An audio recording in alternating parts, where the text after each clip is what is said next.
As Christians, we forget that 100% of everything on this earth already belongs to God.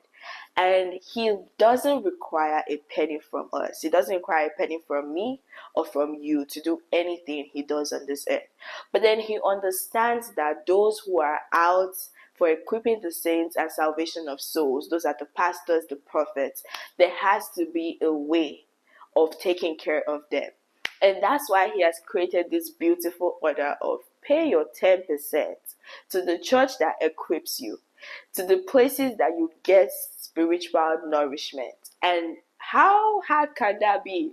Literally, how hard can that be? If something that doesn't already belong to you 100%, you are asked to pay 10% out of it, and then you're saying, oh no, that was just something of the Old Testament, we are in the New Testament. But then we forget that God is the same God of yesterday. Like when it comes to praying for miracles, we say, oh, the same God of yesterday, the same God of David, the same God of Moses. But then when it comes to the rules that did apply to them, we're saying, oh no, those were Old Testaments, we're now in the New Testament, so it doesn't apply to us. But as Christians, we are so blindsided to saying, oh, this is what I'm taught in church, but then we don't go sit down and figure out what is the principle behind this, and what are the blessings or curses that could come from this, and how did He actually keep the Israelites, or how did He actually keep the children of God in those days to live the best of their best lives without any chaos. These were the things that guided them.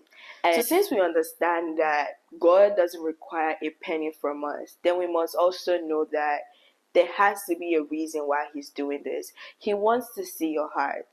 People just come out here saying, oh, I pay 10% and that is it.